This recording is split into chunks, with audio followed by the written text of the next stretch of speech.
Milton! Milton! Nako, wala yatang tao dito sa bahay ni Milton. Abay, wala sumasagot eh. Baka naman napasarap na naman ang tulog. Tatawag na nga lang ako uli. Milton! Milton! Mukhang wala talagang tao. Ay nako, hindi bale.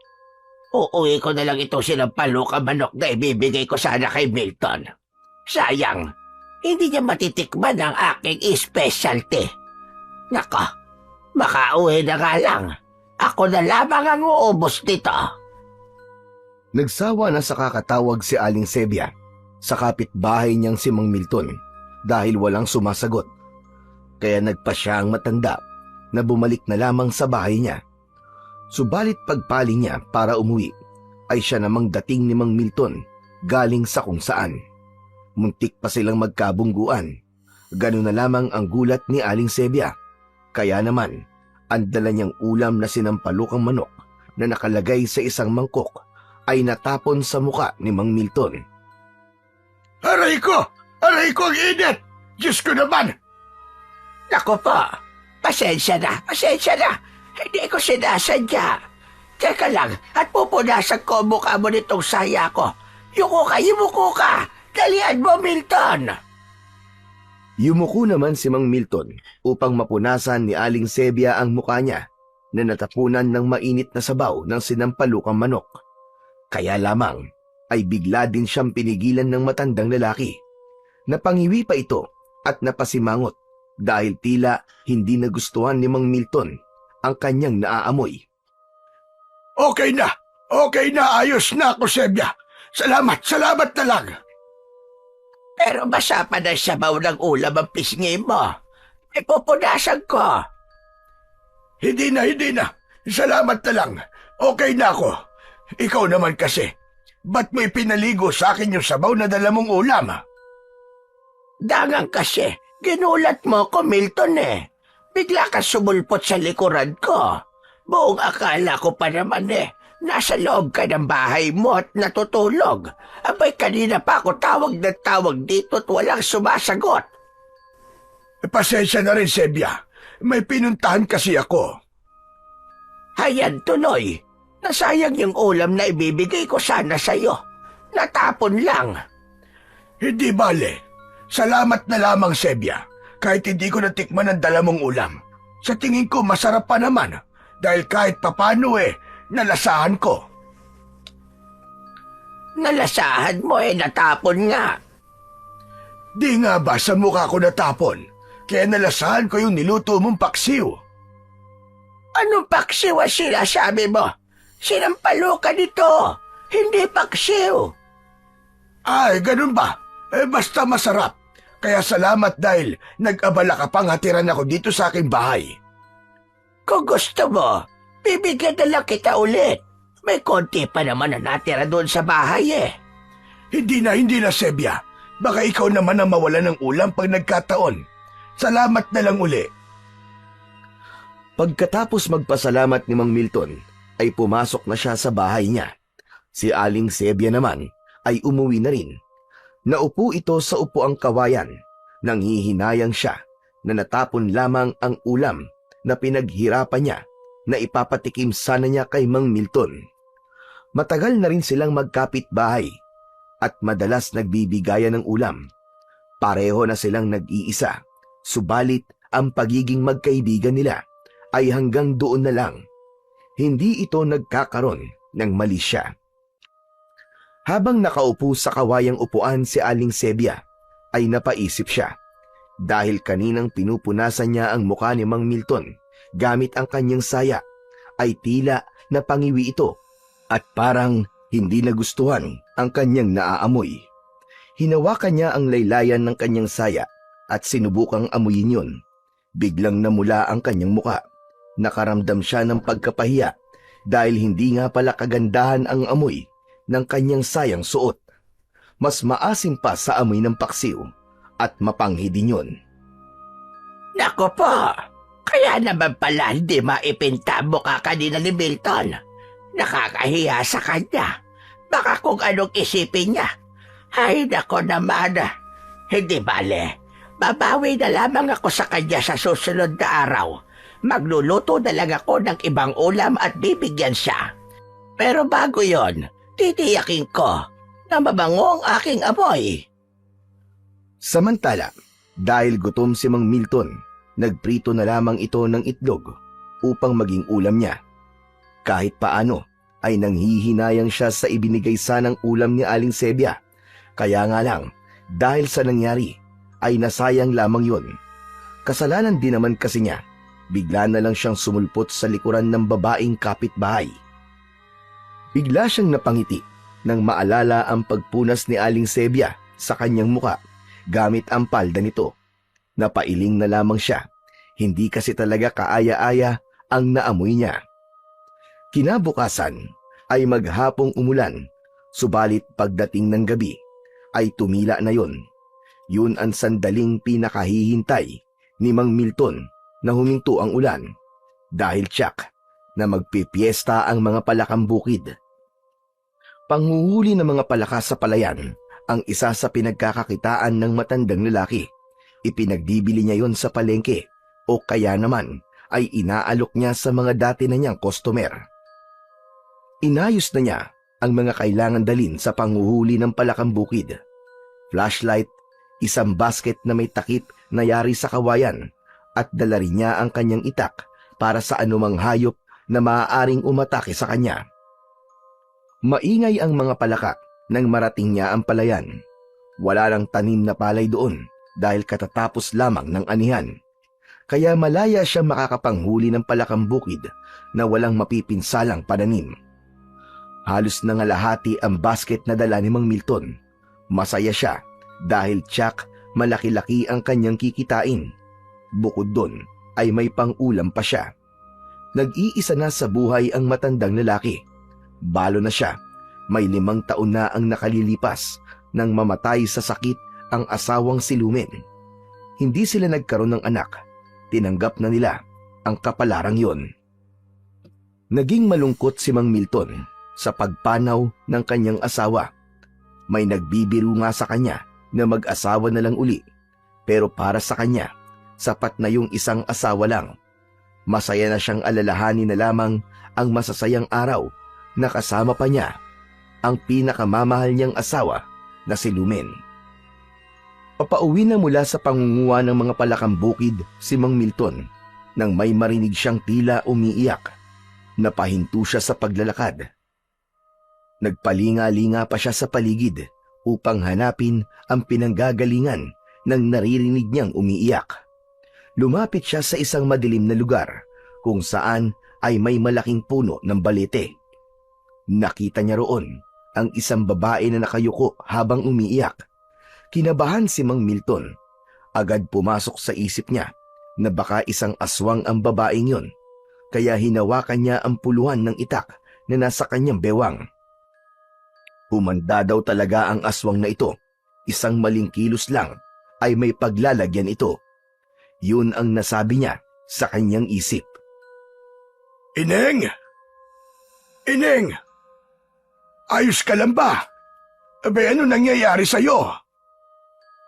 Hindi sumagot ang babaeng kausap ni Mang Milton, kundi patuloy lamang ito sa paghikbi. Anong maitutulong ko sa'yo, Ineng? May sumalbahe ba sa'yo? Hindi pa rin siya pinapansin ng babae. Nakayuko pa rin ito at tila hindi siya naririnig.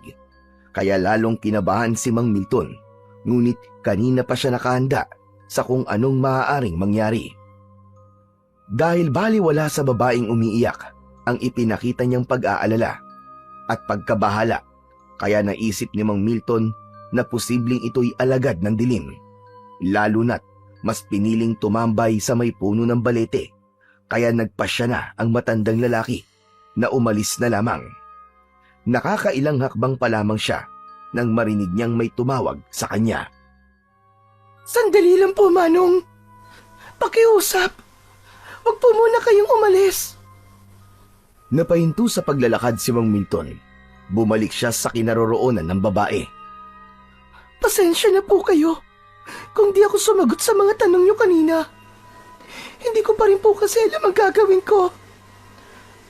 Aba, ano ba nangyayari sa'yo? Kailangan mo ba ng tulong?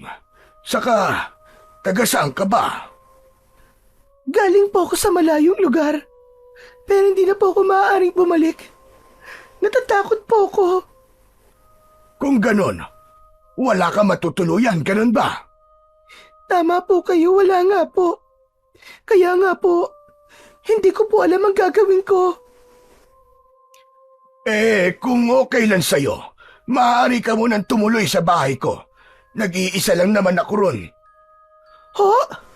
Pero, Huwag kang mag-alala. Hindi ka dapat matakot, Ining.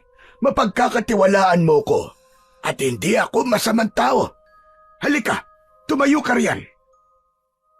Iniabot ni Mang Milton ang kanyang kamay sa babae. Humawak naman ito na tila nagpapatulong para siya makatayo. Inalalayan siya ng matanda. Nang makatayo na ang babae, nakita ni Mang Milton ang kalagayan nito. Buntis siya at marahil ay nasa 6 o 7 buwan na ang kanyang tiyan. Aba, buntis ka pala. opo. At hindi ko po alam ang gagawin ko. At kung saan po ako pupunta. Halika, sumama ka na lang sa bahay. Ako na muna ang bahala sa'yo. Ay teka, ano nga pala ang pangalan mo? Clara po. Kayo po, Manong. Ano pong pangalan niyo? Milton ang pangalan ko. Doon ka na lang muna sa bahay ko.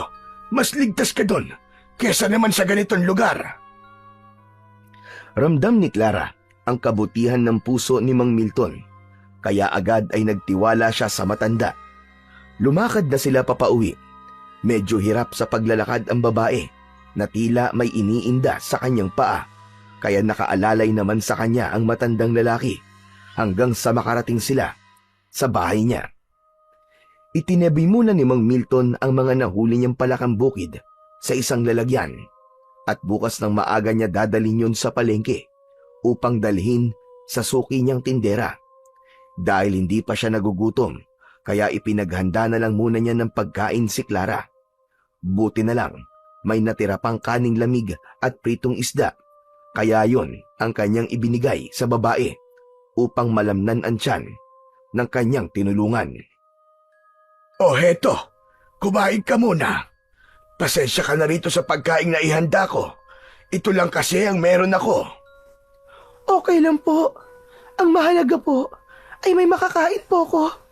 Kaninang umaga pa po kasi ako hindi kumakain. Abay, ganun ba? Kawawa ka naman. O sige na, Clara. Kumain ka na.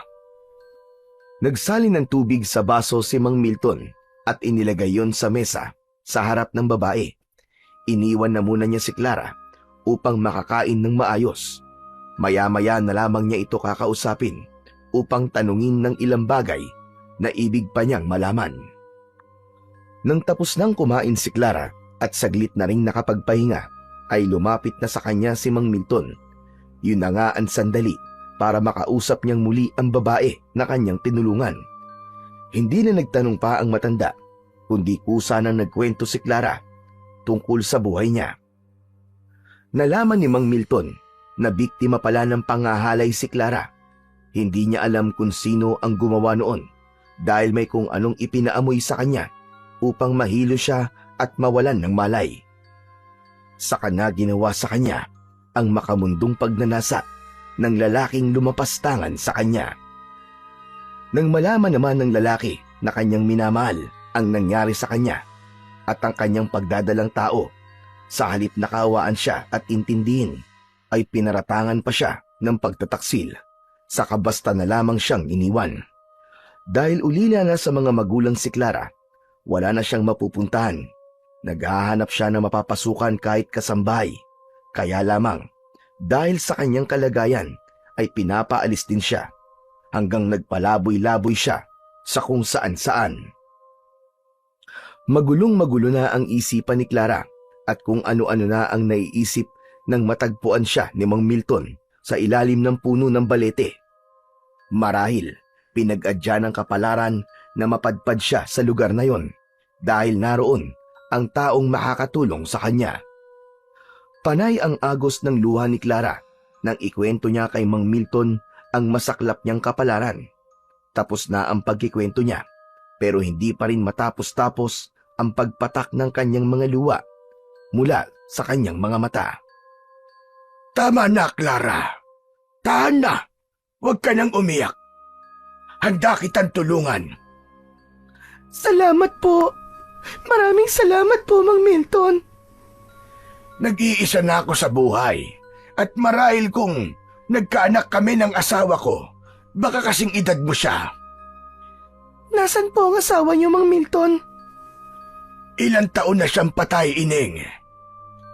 Okay lang po ba talaga sa inyo na dumito na lang po muna ako? Oo naman. Sabi ko nga sa'yo, handa kitang tulungan dahil naaawa ko sa'yo. Lalo na sa'yo magiging anak. Abay, kawawa siya. Wala siyang kasalanan sa nangyari sa'yo. Kaya nga po, kahit napakasakit po ng sinapit ko, pinili ko pa rin po na ipagpatuloy ang pagbubuntis ko at isilang siya. Dahil wala po siyang kasalanan. Isang bagay yon na hinahangaan ko sa'yo. Ang buhayin ng bata na dinadala mo. Kaya gusto kitang tulungan. Mang Milton, pwede po bang itay na lamang po ang itawag ko sa inyo? Aba, oo naman. Mas ikatutuwa ko yon. Dahil hindi lang ako magkakaroon ng anak, kundi magkakaroon din ako ng apo. Totoo sa puso ni Mang Milton ang nadaramang kasiyahan. Nawala man ang kanyang asawa.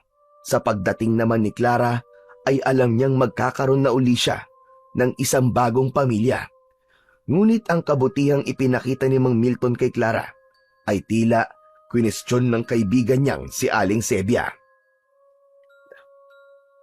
Aba, Milton, ako'y nagpapaalala lamang sa'yo, hane.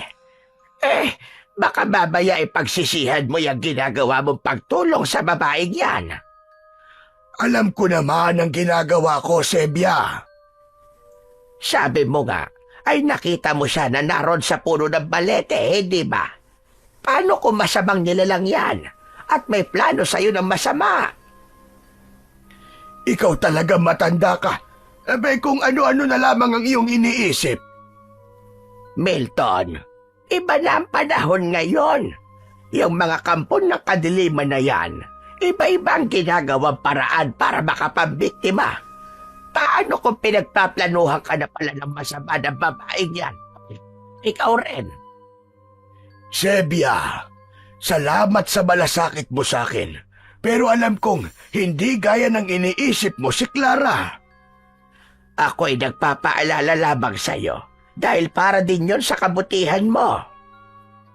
Ang naging pagkontra na yon ni Aling Sebia ay hindi naging lingid kay Clara.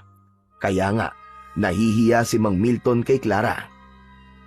Clara, narinig mo naman siguro yung mga sinabi kanina ni Sebia.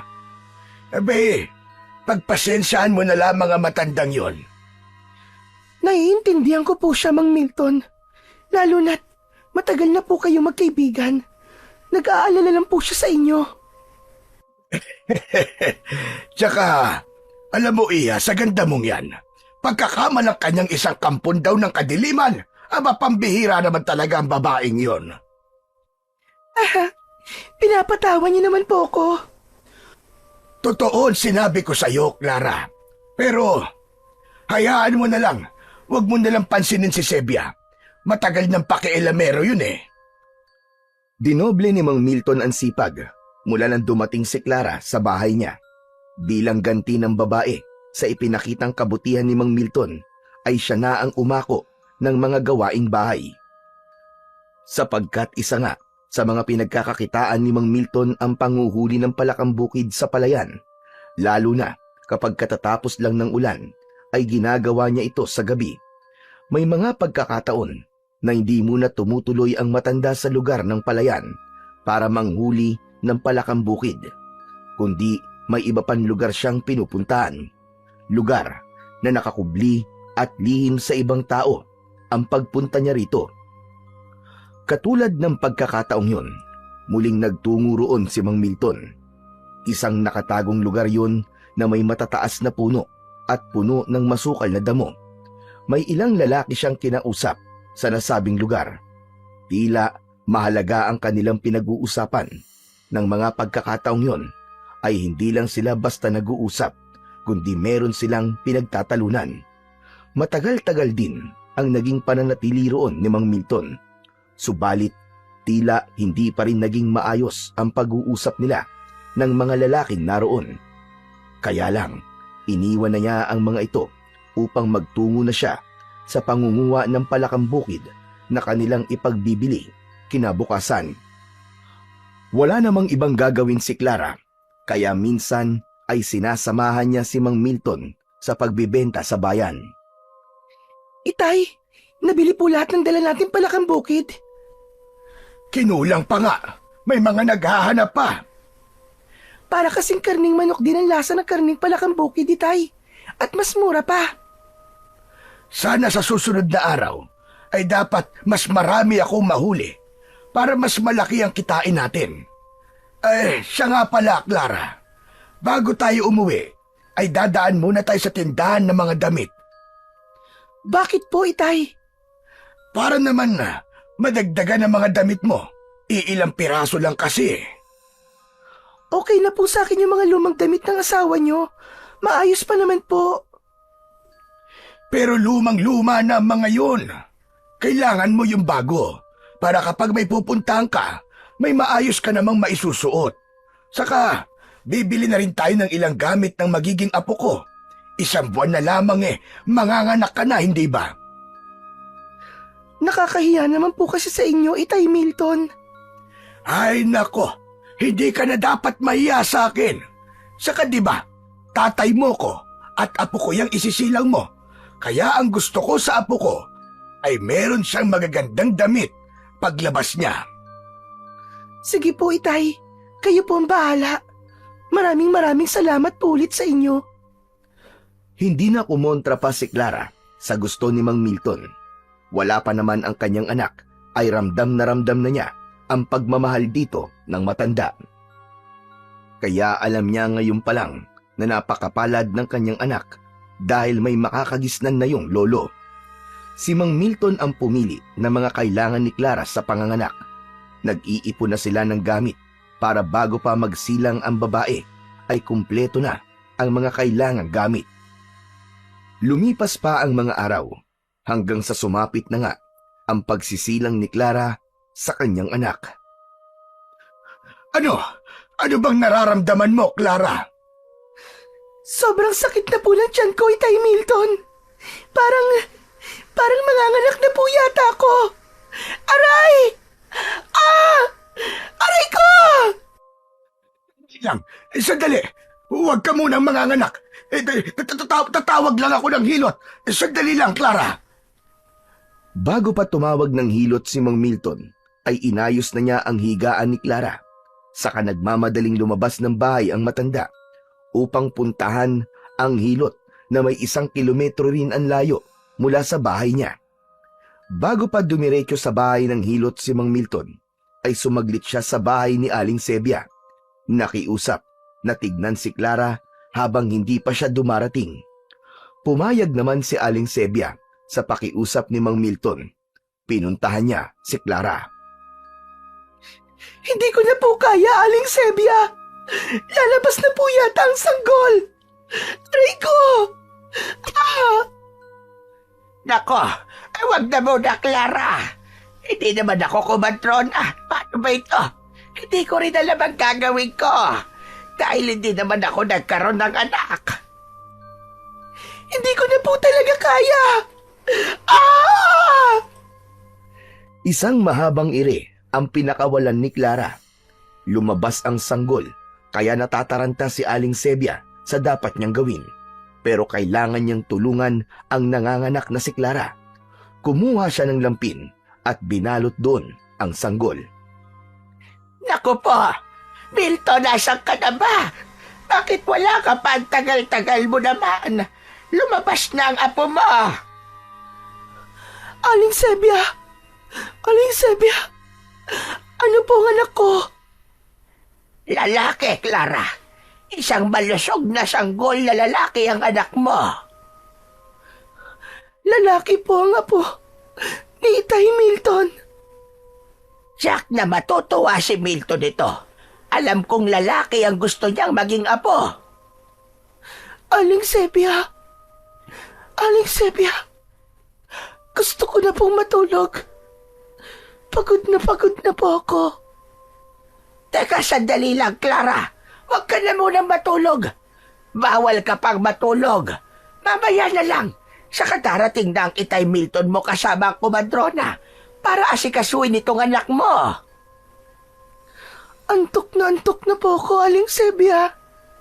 Hindi ko na po kaya.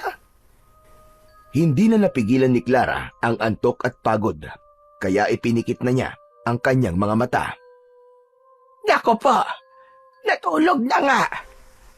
Wala pa rin tigil ang pag-iyak ng sanggol na nakabalot sa lampin at kalong-kalong ni Aling Sebia. Paano ba ito? Hindi ako marunong mag-alaga ng bata.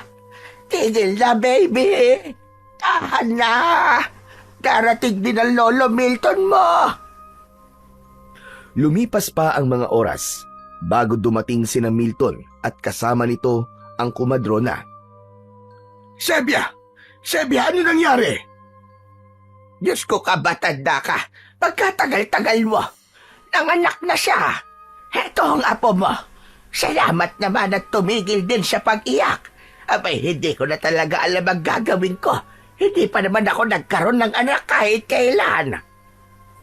Aling Huling, kayo na po ang bahala kay Clara. Nilapitan ng kumadrona si Clara upang alamin ang kalagayan nito. Subalit paghawak niya sa babae ay natigilan siya. Naku po! Abay, bakit, Aling Huling? Hindi na siya humihinga. Patay na siya. Gulat at hindi makapaniwala si Mang Milton sa sinabi ng kumadrona. Ganon din si Aling Sebia na kagad na inalihan ng takot at pangamba. Sandali. Wala akong kasalanan dyan. Wala akong masamang ginawa sa kanya, Milton. Ano ka ba naman, Sebia? Bakit ka ba natatarantat na natatakot? Pambihira baka mamaya isipin mo na kasalanan ko nangyari kay Clara. Wala akong alam dyan. Pinapayapa ni Mang Milton si Aling Sebia. Nauunawaan niya ang takot at pagkakataranta nito. Lalo na't nag-iisa lang siya ng mga anak si Clara. Wala rin siyang dahilan upang sisihin ang matandang babae. Napamahal na kay Mang Milton si Clara, kaya naging masakit din sa kanya ang pagpanaw ng babae. Humingi ng tulong ang matandang lalaki upang mabigyan ng maayos na libing si Clara. Hindi rin iniwan ni Aling Sebia si Mang Milton at namalagi ang pagdamay nito hanggang sa mailibing ang babae. Sa pagkamatay ni Clara, naiwan kay Mang Milton ang sanggol na pinangalanan niyang Owen.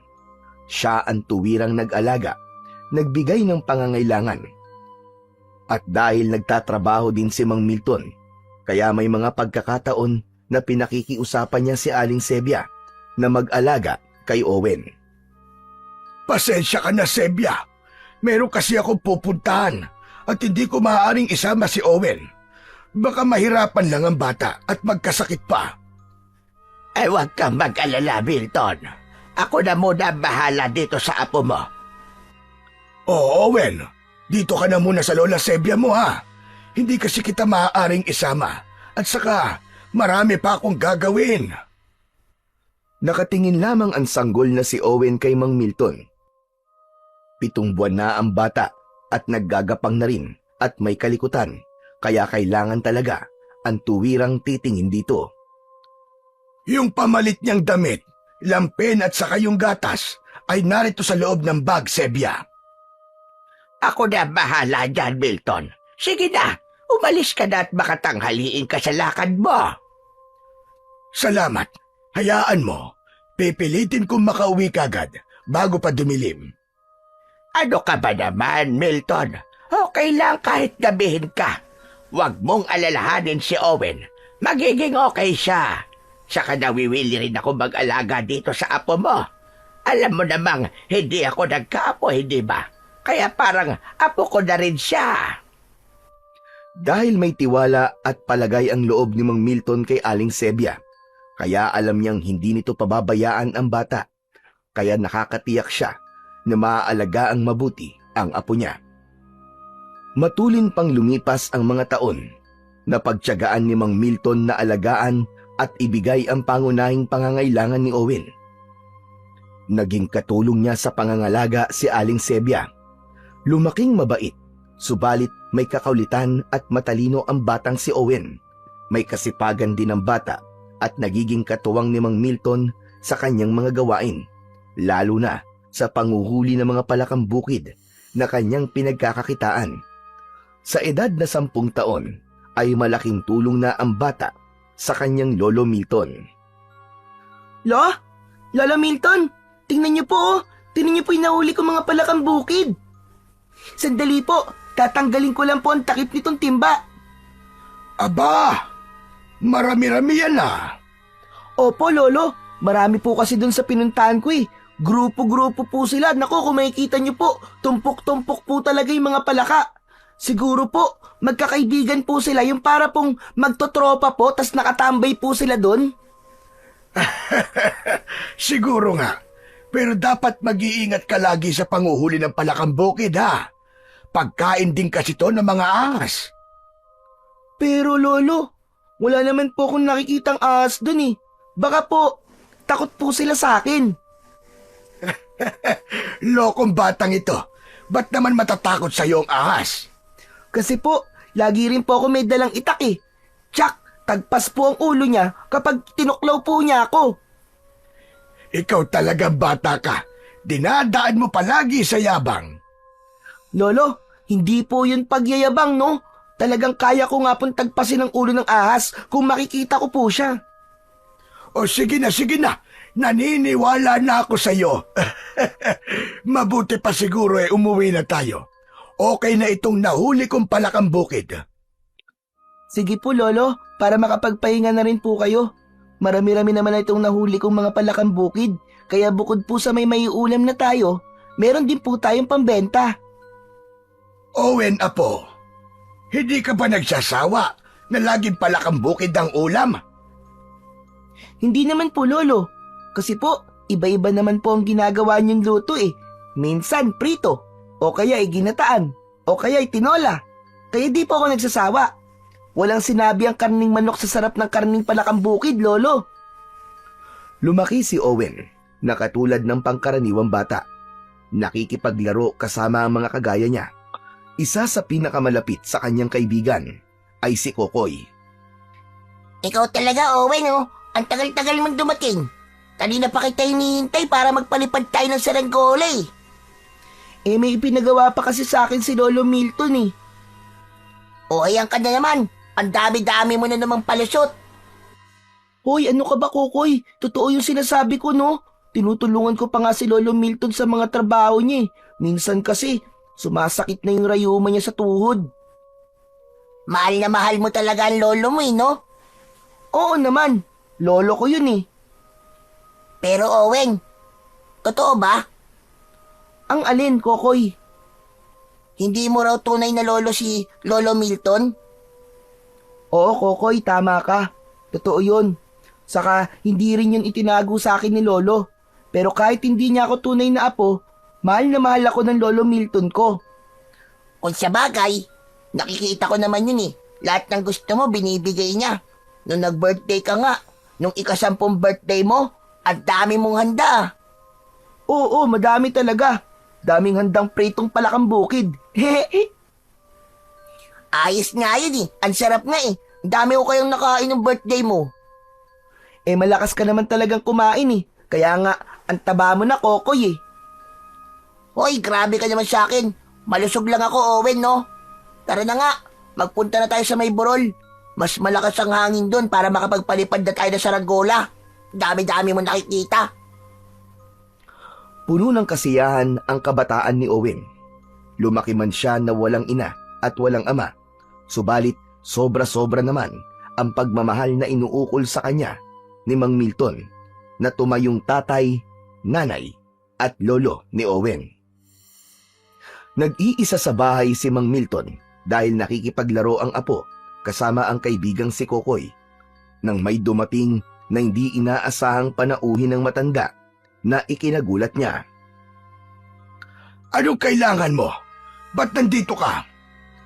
Hindi sumagot ang nilalang na kausap ni Mang Milton. Dalawang lalaki yon na tila may mahalagang sadya. Baka sa matanda ang pagkagulat at pagtataka. Samantalang kunot ang noo na tila galit ang taong kanyang kaharap na ayaw namang magsalita. Nakikiusap ako sa'yo. Huwag niyo na akong puntahan dito sa bahay ko. Nananatiling nakatingin lamang ang dalawang lalaki kay Milton. Subalit sa mga tingin nito sa matandang lalaki ay nababasa naman ng matanda ang ibig ipahiwatig sa kanya ng mga ito. Pakiusap! Umalis na kayo rito sa bahay ko. Nakikiusap ako sa inyo.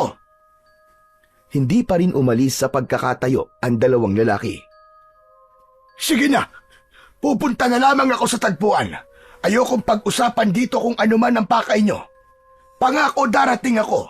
Saka alam kong hindi nyo ako titigilan katulad ngayon. Kaya sige na, umalis na kayo. Pakiusap! Hindi na sumagot pa ang kausap ni Mang Milton. Tumalikod na ang dalawang lalaki at umalis na ang mga ito. Pagkabahala naman ang mapapansin sa reaksyon ng matandang lalaki. Naroon sa dibdib niya ang pagkabahala at takot. Lintik na yan. Ayaw talaga nila akong tigilan. Hindi sila pumapayag sa aking ipinapakiusap sa kanila. Ayaw nila akong pakinggan. Mahiwaga at puno ng palaisipan ang binitiwang salita ni Mang Milton. Sino nga kaya ang mga nilalang na pumunta sa kanyang tirahan? At ano nga kaya ang pakay ng mga ito? Samantala, ng hapong yon, mula sa pakikipaglaro sa kaibigang si Kokoy, ay masayang umuwi si Owen. Masayang nagkwento sa kanyang lolo tungkol sa naging pagpapalipad nila ng saranggola ng kanyang kaibigan. Ayos! Ang sarap magpalipad talaga ng saranggola, Lolo Milton. Ang saya-saya. Tapos, ang taas po ng saranggola. Para nga pong eroplano na sumasayaw-sayaw po sa impapawid eh. Para nga pong tatangayin kami ni Kokoy nang lumakas po yung hangin. Nagsigawan po kami. Buti na lang po, tinulungan kami ng ibang bata para di po kami tangayin. Pero Lolo, grabe, ang saya po talaga nun. Masayang nagkikwento si Owen sa kanyang lolo. Kaya nga lang, tila walang reaksyon ang matanda na tila hindi niya napapakinggan ang mga sinasabi ng bata. Nagtaka siya dahil hindi naman ganun ang kanyang lolo. Lo? Teka po, okay lang po ba kayo, Lo? Hindi pa rin kumikibo si Mang Milton. Malalim ang iniisip ng matanda na tila naglalayag yon sa kung saan. Lo, ano po ba? Lolo naman no, namamatanda na po yata kayo eh. Kanina pa po ako daldal ng daldal dito, hindi naman po pala kayo nakikinig. Tinapik-tapik ni Owen ang balikat ng kanyang lolo. Saka palang napansin ng matanda na katabi na pala niya ang kanyang apo. Aba, Owen, apo. Dumating ka na pala. Lolo Milton, kanina pa po ako nandito. Ang dami-dami ko na nga pong kinikwento sa inyo eh. Abay, ganun ba? Hindi kita kasi napansin. Paano niyo po ako mapapansin? Ang layo-layo po ng tingin niyo. Parang may malalim po kayong iniisip. Naku po Lolo mag-iingat po kayo sa pag-iisip ng malalim. Baka malunod po kayo. Abay, lokong bata ito. Kung ano-ano sinasabi mo. Yan, ganyan po Lolo. Dapat po sa inyo ngumingiti. Para po kasing pasan niyo po ang buong mundo eh. Katulad nung napanood ko pong lumang pelikula ni Sharon Cuneta. Meron lang akong iniisip, apo. Lolo, ano po bang iniisip nyo? Baka pwede ko po kayong tulungan. Si Lola Sebia po ba? Aba, ikaw na bata ka. Kung ano-ano sinasabi mo. Magkaibigan lang kami ng Lola Sebia mo, no? Nagtatanong lang naman po ako, Lolo eh. Pero teka, Lo, ano nga po ba ang problema nyo? Kasi nga po, gusto ko po matulungan po kayo. Hindi na, apo. Kaya-kaya na ito ng lolo mo. Ay siya nga pala, nagugutom ka na ba? Mabuti pa kumain na muna tayo. Oo nga po, Lolo. Kanina pa po ako gutom na gutom eh. Teka, huhulaan ko po ang ulam natin. Ano pa nga ba, kundi palakang bukid. Pero hindi prito, apo, kundi adobo sa gata. Wow! Ang sarap po nun, Lolo! Naghanda na ng kanilang hapunan si Mang Milton. Maaga silang kumain para maaga rin silang makapagpahinga. Dahil bukas ay may kailangan silang gawin ni Owen. Lilinisin nila ang taniman ng gulay para sa bagong punla na dapat nilang itanim. Nauna nang nakatulog si Owen ng gabing yon. Hindi naman dalawin ng antok si Mang Milton dahil ginugulo pa rin ang isip niya. Maya-maya ay nakaramdam siya ng kung anong ingay mula sa labas ng kanilang bahay. Mas mabibigat na yabag yun. Napatayo mula sa pagkakahiga si Mang Milton. Hindi ko gusto tong kutob ko. Masama ang nararamdaman ko. Sumilip sa siwang ng bintana ang matandang lalaki. Nanlaki ang kanyang mga mata sa kanyang nakita. Hindi siya maaaring magkamali. Gusto talaga nilang manggulo. Hindi talaga sila titigil. Nagtungo na sa likod ng pintuan si Mang Milton. Kinuha niya mula sa pagkakasabit sa dingding ang isang buntot ng pagi. Mga lintik kayo. Ngayon ay magkakasubukan talaga tayo. Gusto nila akong sagarin. Pwes, magkaalaman na. Lumabas ng bahay ang matandang lalaki. Pagkalabas niya ng bahay, ay agad na bumungad sa kanya ang isang nakakakilabot na aswang asbo. Ang uri ng aswang na may kakayahang magpalit ng anyo, katulad ng mabangis na hayop. Sige, halika rito. Lumapit kang damotes ka. Umatake ka para makita mo ang hinahanap mo. Ipapatikim ko sa iyo ang hagupit ng aking hawak na buntot ng pagi. Hindi man lang nagpakita ng pagkabahala ang aswang na nasa harapan na ni Mang Milton. Kundi lalo lamang itong nagpakita ng galit at bagsik. Umatungal ito at ipinakita pa sa matanda ang kanyang malalaki at matutulis na pangil. May paganyang-ganyang ka pa. Akala mo yata'y matatakot ako sa mga pangil mo. Umastang aatake ang aswang. Bago pa nagawa yun ng halimaw, ay iwinasiwas na at pinaikot-ikot ni Mang Milton sa ere ang hawak na buntot ng pagi. Saka pinatamaan ng aswang na nasa harapan. Tinamaan ng buntot ng pagi ang halimaw. Hindi man napuruhan ang aswang, subalit napahiyaw ito. Iba ang sakit na dulot ng hawak na sandata ni Mang Milton. Pinaikutan ng halimaw ang matanda. Kumukuha ng buwelo para umatake. Naging handa naman ang matanda. Sinasabayan niya ang pag-ikot din ang bawat galaw ng halimaw. Muli ay pinaikot-ikot ni Mang Milton ang hawak na buntot ng pagi. Nadaplisan ng mukha ng aswang. Lumikha yun ng sugat dahil humiwa sa katawan na tila may konting laman pang sumama. Kaya lalo lang pumalaw ang aswang. O ano? Hindi mo ba ako titigilan? O baka gusto mo nang tuluyang magkasugat-sugat ang katawan mo? Sige, lumapit ka pa. Lapit, bilisan mo. Pumorma ka. Akala mo yata'y matatakot ako sa'yo. Huwag ako, dahil alam na alam ko kung paano haharapin ang kagaya mo. Dahil hindi nagpakita ng takot si Mang Milton, ay nagdalawang isip ang aswang kung muli pa ba niyang aatakihin ang matanda. Hanggang sa nagpasya itong umalis na lamang. Tumakbo patungo sa kadiliman at doon ay nawala ito. Akala mo ha? Naduwag ang aswang. Tumakas na siya. Kaya lamang, tsak na hindi yun ang huli niyang gagawing pag-atake dahil sa ginawa ko sa kanya.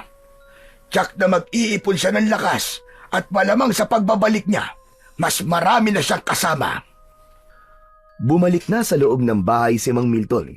Inilagay na niya muli sa likod ng pintuan ang buntot ng pagi.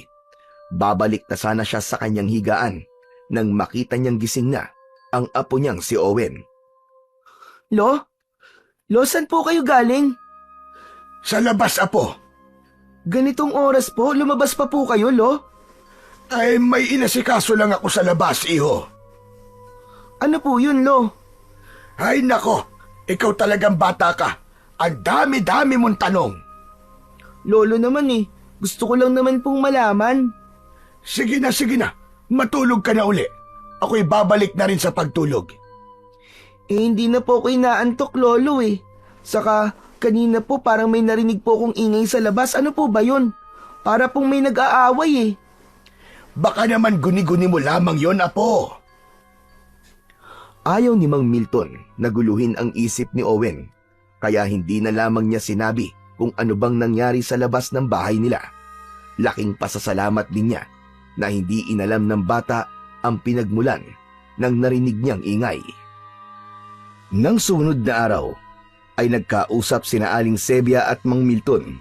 Hindi magkandatuto ang matandang babae sa pagkikwento kay Mang Milton tungkol sa kanyang mga nakita. Nako, Milton. Kitang-kita ko. Totoong pinahanga mo ko. Biruin mo. Nagawa mong harapin ang aswang na yon nang ikaw lamang mag-isa at hindi ka man lang nagpakita ng takot sa kanya. Nakita pala ni Aling Sebia ang ginawa nito nung mga nakaraang gabi. Salamat talaga sa iyo, Milton, ane. Dahil kung hindi mo hinarap ang halimaw na yon, malamang nagpunta na yon sa bahay ko at baka may ginawa pa sa akin. Nako, baka gawin akong pagkain noon. Hindi yun pupunta sa bahay mo, Sebia. Abay, paano mo naman natitiyak yon? Kahit paano, ay pihikan din ng mga aswang. Ayaw nila sa lasang panis. Abay, pambihira naman ito matandang to. Grabe ka naman sa akin. Bakit? Lasang panis na ba ako? Dahil matanda na ako, ganun ba? Nagbibiro lamang ako, Sebia. Huwag mo namang masyadong seryosohin ang mga sinabi ko. Gusto lang kitang pangitiin. Pero totoo, Milton. Natakot ako nang makita ko ang aswang na yon doon sa may bahay mo. Hindi ko rin inaasahan ang bigla niyang pagsalakay sa bahay ko. Nagulat din ako, Sebia. Pero Milton, nagtataka lang ako. Bakit ang bahay mo lang? Abay, marami naman bahay dito sa lugar natin, hindi ba? Nagkataon lang siguro na unang nakarusunadahan na puntahan ng aswang na yon ang bahay ko. Dapat talaga sa panahon ngayon doblehin na natin ang ating pag-iingat. Kaya mag-iimbak ako ng maraming bawang at asin. Aba, Sebia, samahan mo na rin ng toyo at suka. Abay, bakit, Milton? Takot din ba sa toyo at suka ang mga aswang? Abay, malay ko. Para kapag may dumating na aswang at nahuli mo, di pwede mong adobohin. Nako, ikaw talaga matanda kay puro kakalokohan. Pero teka, ano nga kaya ang lasa ng adobong aswangan Gusto mo ba matikman, Sebia? Ipaghahanda mo ba ako?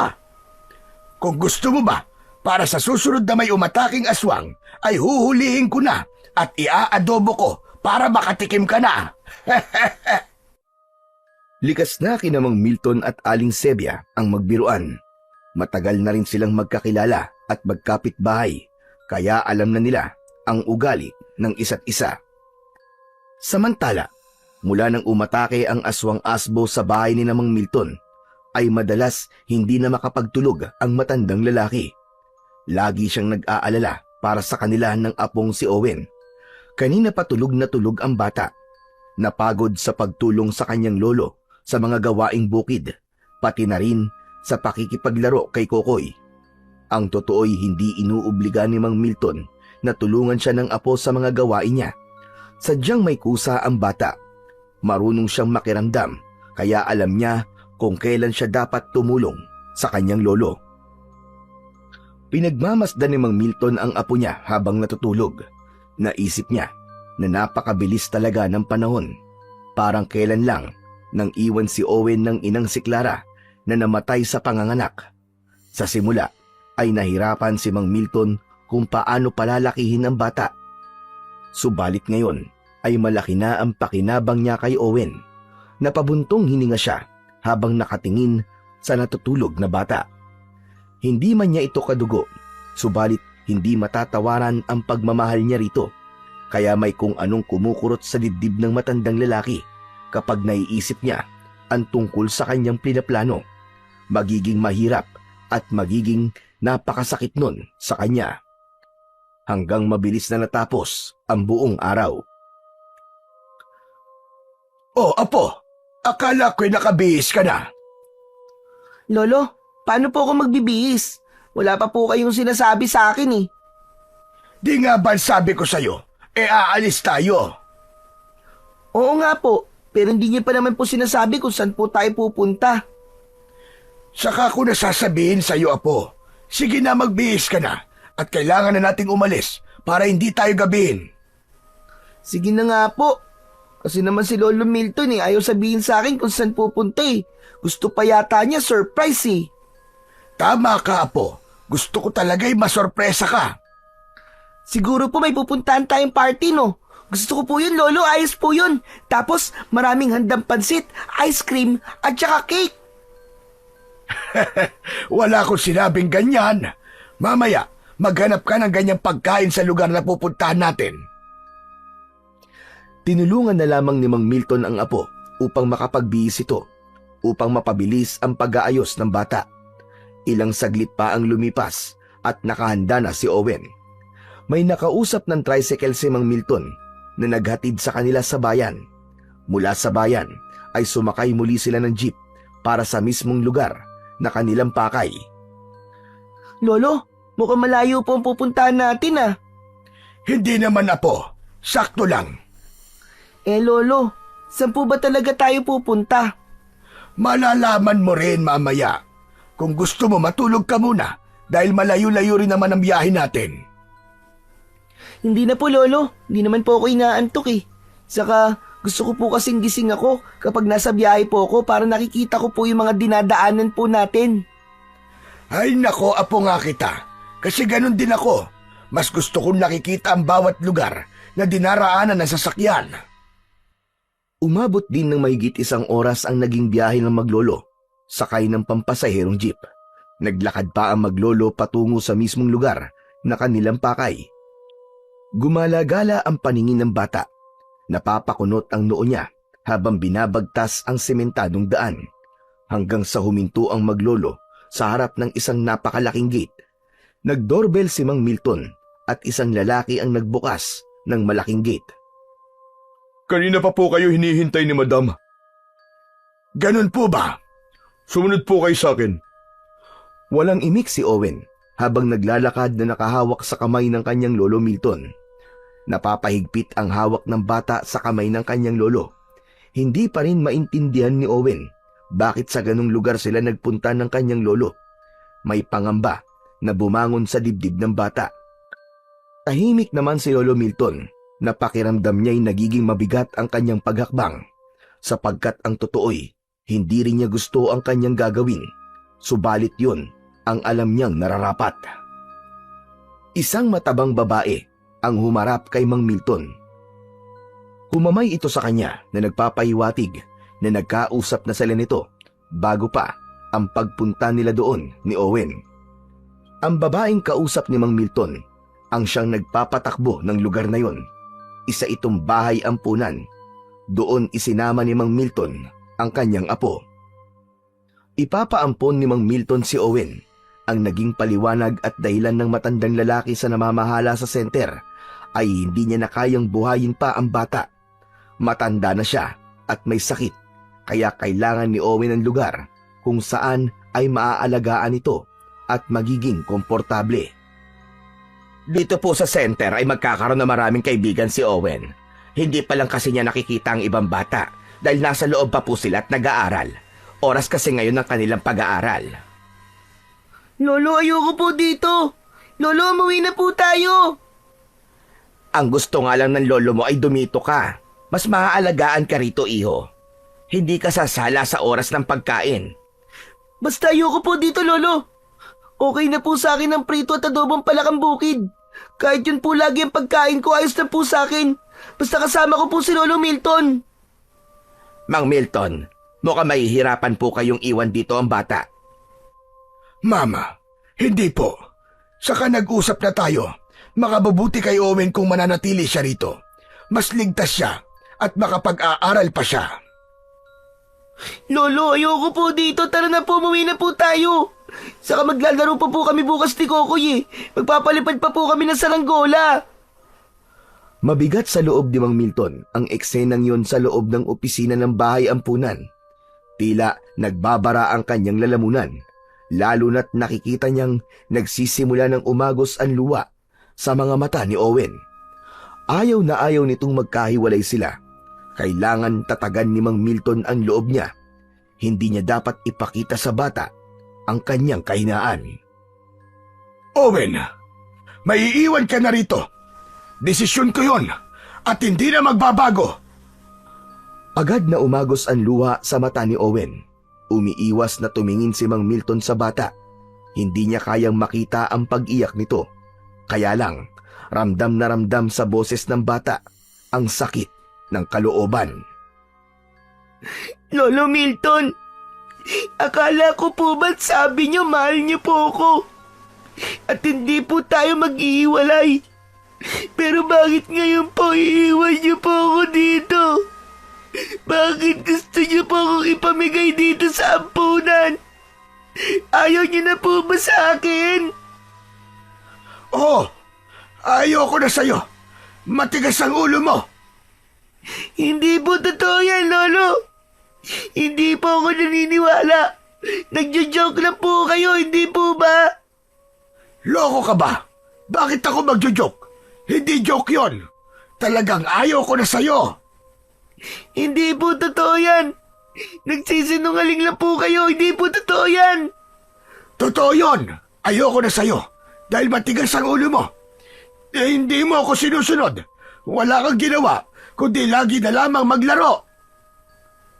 Sige po, Lolo. Hindi na po ako maglalaro. Tutulong na lamang po ako lagi sa inyo. Ako na po maglilinis palagi ng bahay. Kahit ano po gagawin ko, Lolo Milton. Basta wag niyo lang po akong iwan dito. Ayoko po dito. Gusto ko po doon sa bahay natin. Hindi. Dito ka na. Sa kasawan-sawa na ako nakasama ka. Pabigat ka lang sa akin. Ayoko nang kasama ka pa. Kaya dito ka na lang. Ayoko na sa'yo. Ayoko na. Ayoko na sa'yo. Naiintindihan mo ba yon? Hindi po totoo yan. Hindi po totoo yan. Tumayo si Mang Milton. Nagpaalam na ito sa babaeng namamahala sa ampunan. Subalit biglang yumakap ng maigpit si Owen sa kanyang lolo Milton. Yakap na tila ayaw bumitiw habang panay ang agos ng luha sa mga mata. Ayoko po dito, Lolo. Ayoko po dito. Please po, Lolo. Promise po, hindi na po ako magiging pasaway. Hindi na po ako magrereklamo. Lalo po ako magsisipag. Kahit pa ulit-ulit po na palakang bukid ng ulam ko po, okay lang po yun. Hindi po ako magrereklamo. Basta wag niyo lang po akong iwan dito, Lolo. Wag niyo po akong iwan dito. Ano ka ba, Owen? Bitiwan mo nga ako. Huwag mong hilahin ang pantalong ko. Di ba sabi ko sa'yo? Ayoko na sa'yo. Dahil pahirap ka lang sa buhay ko. Hindi ko na kayang alagaan ka pa. Hindi po ako magpapaalaga sa'yo, Lolo. Magpapakabait po ako. Huwag niyo lang po akong iwan dito. Pilit na inalis ni Mang Milton ang maigpit na pagkakayakap ni Owen sa kanyang bewang. Nahirapan siyang alisin yun, kaya nagpatulong na siya sa ilang tauhan ng ampunan upang alisin ang pagkakayakap sa kanya ng bata. Halos pumalahaw sa pag-iyak ang bata habang pinagtutulungang buhatin ng dalawang lalaki at ilayo si Owen. Tuloy-tuloy naman na lumabas na ng bahay ampunan si Mang Milton. Nagsisikip ang kanyang dibdib. Kanina pa, gustong bumuhos ang kanyang luha. Napakabigat sa damdamin niya. Naiwan si Owen sa lugar na yon. Si Owen na itinurong niyang parang tunay na apo. Bumuo ng kanyang buhay at nagbigay ligaya sa kanya. Subalit, kailangan niyang iwan at maghiwalay sila. Nang ganap nang makalabas si Mang Milton sa loob ng bahay ampunan, saglit itong sumandal sa pader sa labas at doon niya inilabas ang kanyang mabigat na emosyon. Bumuhos din ang masagana niyang luha mula sa kanyang mga mata. Patawad na po. Patawarin mo ang lolo. Pero kailangan kong gawin yun. Dahil ito ang mas makabubuti sa'yo. Para sa iyong kaligtasan. Unang gabi na hindi kasama ni Mang Milton ang apo, hindi siya dalawin ng antok. Sa bawat pagpikit niya ay mukha ni Owen ang kanyang nakikita. Dapat niya nang sanayin ang kanyang sarili na hindi nakasama ang bata. Ipinagtaka naman ni Aling Sebia na hindi niya na nakikita si Owen, kaya nag-usisa ito kay Mang Milton. Nasaan na ba ang apo mo, Milton? Ilang araw ko nang hindi nakikita. Pinagbakasyon ko muna sa isang kamag-anak sa Pangasinan at baka matagalan siya doon. Pangasinan? Pero ang sabi mo sa akin taga Batangas ka. Saka minsan mo nang naikwento na wala ka ng kamag-anak. Mali ka, Sebia. Baka nakalimutan mo lang. Milton, nasan nga ba si Owen? Makulit ka rin Sebia. Ang sabi ko nga, nagbakasyon sa bahay ng isang kamag-anak ko. Hindi ako naniniwala sa'yo. Dahil kung nagbakasyon lang yon, ay bakit hindi ka kasama? May mga kailangan akong gawin dito. Kaya siya lang ang naroroon. Inihatid ko lang siya. Milton, may problema ka ba sa apo mo? Ano ba naman tanong yan, Sebia? Saka kung ayaw mo akong paniwalaan, bahala ka. Tinalikuran na ni Mang Milton si Aling Sebia. Napakunot na lamang ang noo ng matandang babae. Iba pa rin ang kutob niya dahil pakiwari niya ay hindi nagsasabi ng totoo si Mang Milton. Maging ang batang si Kokoy ay pinuntahan ang bahay ni Owen dahil hindi na ito dumarating sa kanilang madalas na tinatambayan. Wala na rin siyang kasama sa pagpapalipad ng saranggola. Kung anong sinabi ni Mang Milton kay Aling Sebia ay yun din ang sinabi niya sa batang si Kokoy. Kailan po uuwi ang kaibigan ko, Lolo Milton? Baka hindi na, Kokoy. Po? Doon na po si Owen? Naku naman! Masaya na rin kasi doon si Owen. May mga bago na rin siyang kalaro. Ano ba yan? Nakakalungkot naman. Hindi na pala kami magkikita ng kaibigan ko. Ramdam ni Mang Milton ang lungkot ni Kokoy. Malamang, ganun din ang nararamdaman ni Owen ng sandaling yon. Inalis na lamang ng matandang lalaki sa isipan ng apo. Ayaw na muna niyang isipin yon dahil nagpapahirap lamang yon sa kanyang kalooban. Samantala, naging malungkutin sa loob ng bahay ampunan si Owen. Maraming mga bata roon na halos kasing edad din niya. Kaya lang, mas pinili ng bata na mag-isa at hindi ito makipaglaro sa mga batang naroon sa bahay ampunan. Owen, iho, naghihintay sa labas sa mga bago mong kaibigan. Bakit hindi ka makipaglaro sa kanila? Okay na po ako dito sa loob ng kwarto. Nag-iisa ka lang dito. Ayaw ng lolo mo na makikita kang ganyan. Kaya kanya dinala rito ay para maging masaya at magkaroon ng maraming kaibigan. Babalikan pa po ako ng lolo ko dito. Alam ko po yun. Hindi niya po kaya na mawala ako. Babalik po siya. Owen, iho, mas magiging maayos ang buhay mo rito. Makakapag-aral ka pa. Kapag malaki ka na, pwede mong balikan ng lolo Milton mo. Samantala, ilang araw mula nang dalhin ni Mang Milton sa bahay ampunan ang apong si Owen, ay muling nagkaroon ng hindi inaasahang panauhin ang matandang lalaki. Nagpapahinga noon si Mang Milton. Isang malakas na tadyak ang kanyang naramdaman na tumama sa kanyang tagiliran. Bakit mo ako tinadyakan? Tama lang yan sa'yo, tanda. Hayop ka! Anong kailangan mo sa akin? Basta ka na lamang papasok sa loob ng pamamahay ko. Wala akong pakialam sa'yo.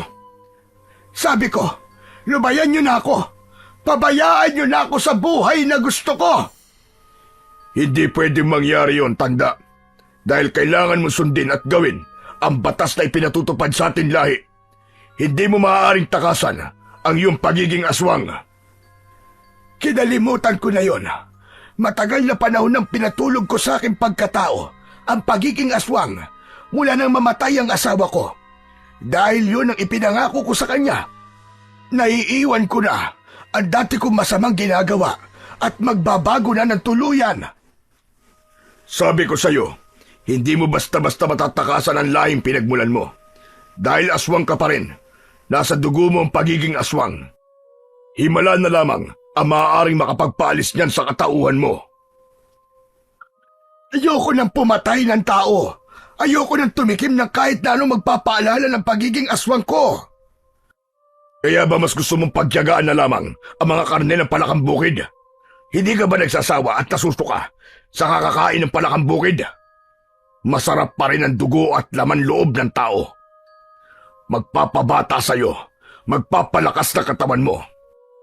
Tignan mo nga ang itsura mo. Patuloy sa pagkalubot at pagdanda ang itsura mo. Milton, masdan mo ang itsura ko sa itsura mo.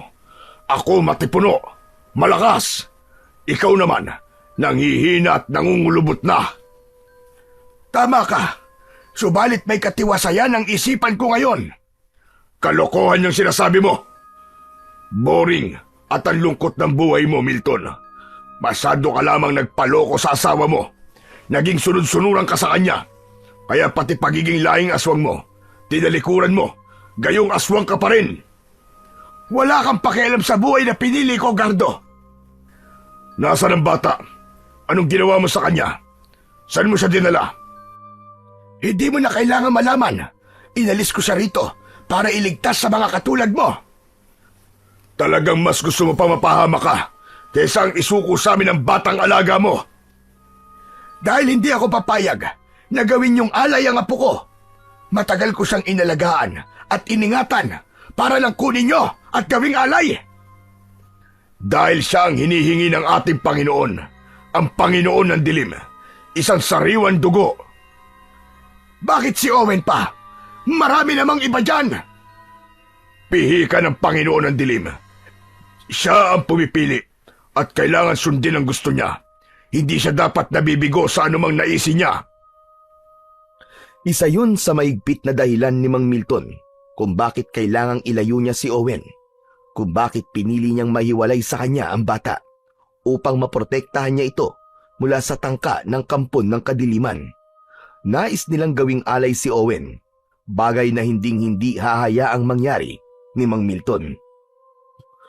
Mula pa nang tumira sa kanya ang ina ng bata na si Clara, ay nagsimula na siyang guluhin ng mga kampon ng kadiliman. Maging si Clara ay nakursunodahan din nilang kunin, subalit ipinaglaban yon at hindi pinahintulutan ni Mang Milton.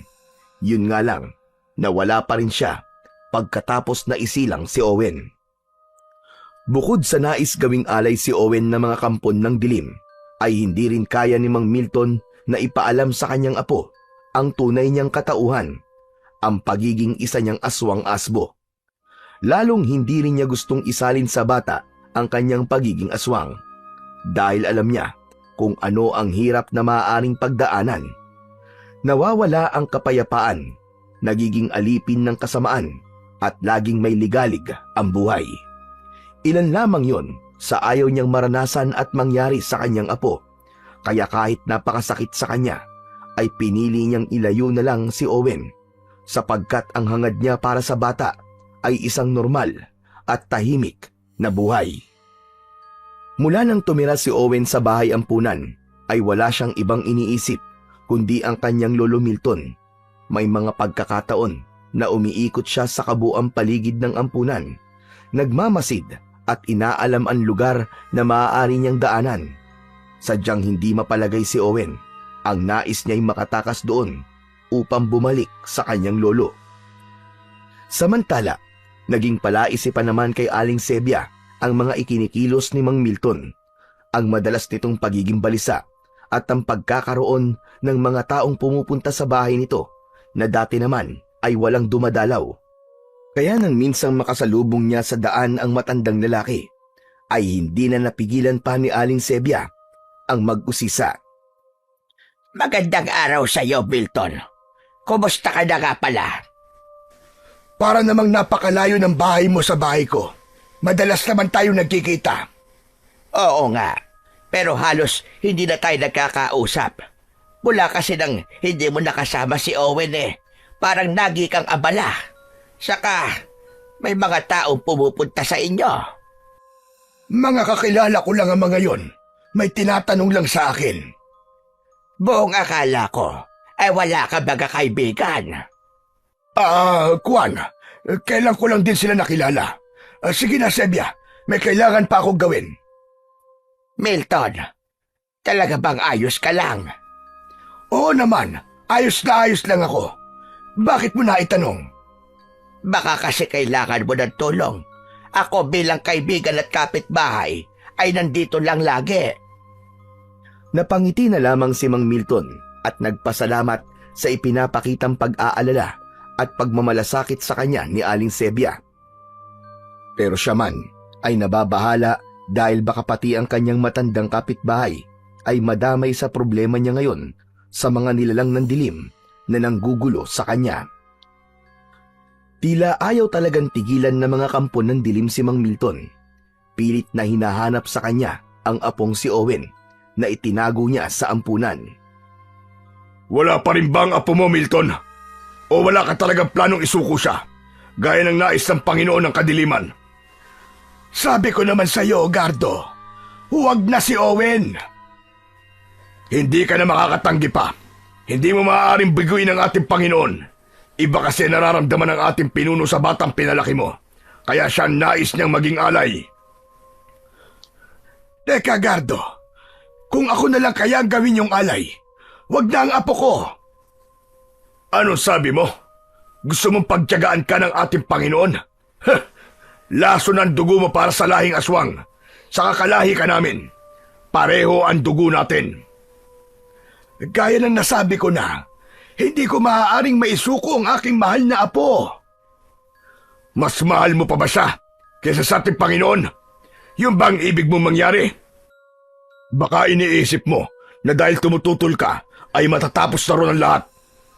Kahit saan mo pa itago ang iyong apo, ay matutuntun at matutuntun din siya ng mga kalahi natin. Hindi mo maitatago sa kanila ang iniingatan mong apo. Mahanap at mahanap siya kahit saan. Hindi niyo gagawin yon. Huwag niyong papangasang kunin si Owen. Ako mismo makakalaban niyo pag nagkataon. Kahit magkauri tayo, kaya ko kayong harapin para sa kaligtasan ng aking apo. Masyado mo siyang pinoprotektahan. Pero tignan na lang natin kung hanggang saan na magagawa mo. Hindi mo yata ganap na kilala ang lahi ng aswang na ibig mong kontrain. Para mo na rin hinangad ang maaga mong kamatayan. Sa ampunan, kung saan iniwan at itinago ni Mang Milton si Owen, para sa kanya ay ligtas na lugar yon para sa apo, lalo na't ang ampunan ay katabi ng isang simbahan. Pero madalas ay hindi kagad nakakatulog sa gabi ang bata. Maraming gumugulo sa isipan niya. Kapag nakakatulog naman si Owen, ay nagkakaroon ng panaginip na dati hindi niya napapanaginipan nung naroon pa siya sa bahay ng kanyang lolo Milton. Parang totoong-totoo. Nanaginip na naman ako. Ilang beses na ako nananaginip ng ganun ah. May mga gustong pumatay kay Lolo Milton ko. Mga kakaibang halimaw. Mga aswang na ayaw siyang tigilan. Ayoko may masamang mangyari sa Lolo Milton ko. Hindi ko siya pwedeng pabayaan. Hindi ako naniniwala sa mga sinasabi niya na ayaw niya na sa akin. Hindi totoo yun, nagsisinungaling lang siya. Sabi niya pabigat ako. Hindi totoo yun. Alam kong mahal na mahal ako ni Lolo Milton. Sigurado ako na may dahilan kung bakit niya ako dinala rito sa ampunan na to. Lumapit ang isang tauhan sa ampunan nang makitang nakaupo sa kanyang kama si Owen at gising pa ang bata. Hindi ka pa natutulog, Owen? Hindi pwede magpuyat. Nakatulog na po ako. Kaya lang nagising po ako eh. Kasi po nanaginip po ako. Ganun ba? Kung ano man yung napanaginipan mo, hindi yun totoo. At kung nakakatakot yun, kailangan mo lang gawin ay mag-pray ka para hindi ka na ulit managinip na masama. O sige na, mag-pray ka na muna at bumalik ka na sa pagtulog ha. Opo. Tumalikod na ang tauhan ng ampunan. Naniniwala si Owen na kailangan niya ang magdasal, pero hindi lang para sa masama niyang panaginip, kundi para din sa kaligtasan ng kanyang lolo Milton. Subalit pakiwari niya ay hindi lang basta panaginip yon tungkol sa kanyang lolo, kundi posibleng may katotohanan na nasa panaginip nito. Hindi na dinalaw pa ng pagkakaantok si Owen ng gabing yon, sapagkat tulog na rin ang halos lahat ng mga tauhan sa ampunan, pati ang mga katulad niyang bata na naroon. Nagpasya itong bumaba sa kanyang kama. Marahan ang bawat pagakbang patungo sa pinto. Ibig lumabas ni Owen, at kung magkakaroon siya ng pagkakataon, ay tatakas na rin siya. Sa paglabas ni Owen, ay gano'n na lang ang kanyang pagtataka nang makarinig siya ng kakaibang ingay mula sa labas ng gate ng ampunan. Kakaiba ang mga ingay na yon. Nagdulot yon ng kilabot sa bata. Nais ni Owen na alamin ang pinagmulan ng ingay, kaya sumilip siya sa labas ng gate ng ampunan. May maliit na butas doon na maaaring makita ang sinumang nasa labas. Ganun na lamang ang gulat at agad na kinalibutan si Owen nang makita ang ilang halimaw na nasa harapan ng gate na tila naghihintay ng pagkakataon upang makapasok sa loob. Naku po, hindi ako maaaring magkamali. Mga aswang na nasa labas nitong ampunan. Bakit may aswang na nakarating dito? Hala, anong gagawin ko? Kung gigisingin ko ang mga tauhan dito sa ampunan, baka kung anong mangyari sa kanila. Pero hindi dapat makapasok sa loob ang mga aswang. Kaya lang, anong gagawin ko? Paano ko haharapin ang mga nakakatakot na aswang na to? Umaatungal at naghihintay ng pagkakataon ang mga halimaw kung paano makakapasok sa loob ng ampunan. Subalit, bago pa sila makagawa ng paraan, ay may isa pang aswang ang dumating. Galit ito at planong atakihin ang dalawang aswang na kanina pa nag-aabang sa may gate ng ampunan. Mukhang hindi nila kakampi yung dumating na aswang. Kitang-kita ni Owen nang sugurin ng bagong dating na aswang ang dalawang kauri nito na nag-aabang sa gate ng ampunan. Nagpambuno sila, isa laban sa dalawa, subalit mas agresibo at palaban ang nag-iisang aswang. Pangil sa pangil, kuko sa kuko ang kanilang paglalaban. Bumangga pa sa pader na yari sa bakal ang mga nagpapambunong aswang. Malakas ang kalabog na halos masira ang gate na bakal.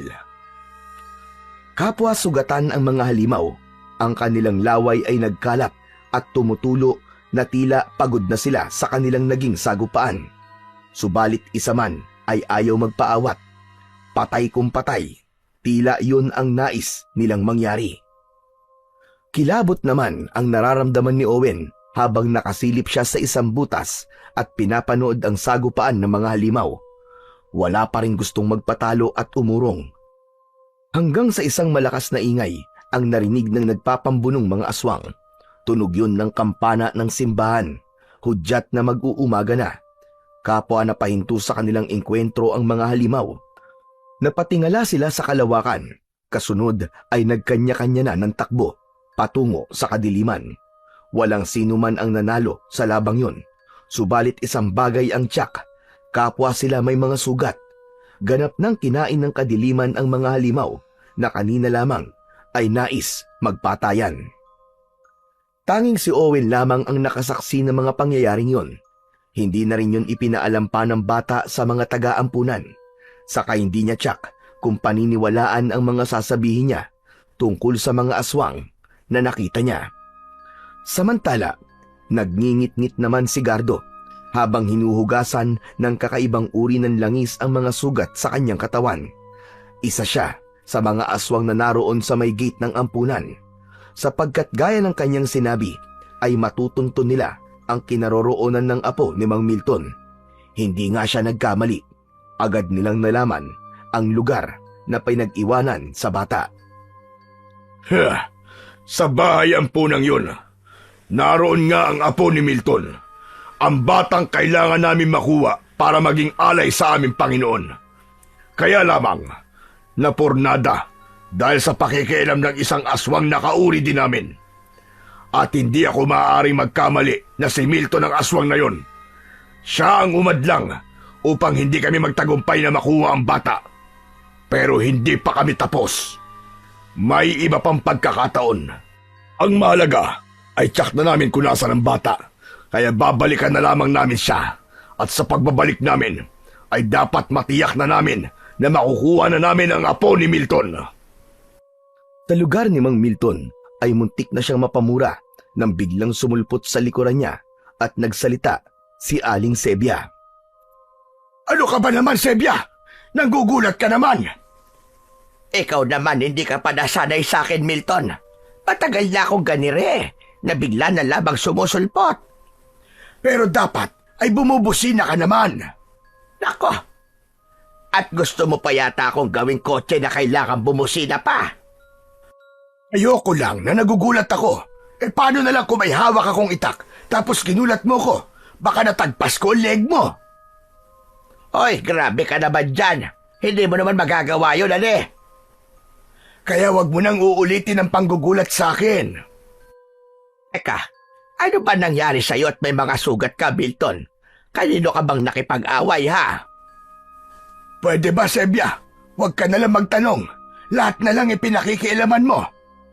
Milton, nag-aalala lang naman ako sa'yo. Hayala't mukhang malalim ang mga sugat mo. Mamaya niyan kumapano ka. Gusto mo ba tulungan kitang gamutin ang mga yan? Hindi na. Okay na ako, Sebia. Kaya ko na ito. Saan ka nga ba kasi napaaway? Sabi ko na sa'yo, sa akin na lang yon. Saka wag mo na akong alalahanin. Ayos lang ako. Hindi ko ikakamatay ang mga sugat na ito. Si Mang Milton ang isa sa mga aswang na nakipagpambuno. Siya ang aswang na humadlang sa masamang pinaplano ng aswang na si Gardo dun sa bahay ampunan. Dahil gaya ng kanyang sinabi, hindi siya papayag na guluhin nila si Owen, lalo na ang kunin doon ng bata. Handa niyang itaya ang kanyang buhay para sa kaligtasan ng kanyang apo. Bagamat hindi tiyak ni Mang Milton kung hanggang saan niya kayang protektahan si Owen mula sa mga kampo ng dilim na nais kumuha sa bata. Dahil nga sa nangyaring pagpunta ng mga aswang sa ampunan, ay nakabuo ng pasya si Owen na pagsapit ng gabi ay gagawa siya ng paraan upang makaalis sa lugar na yon.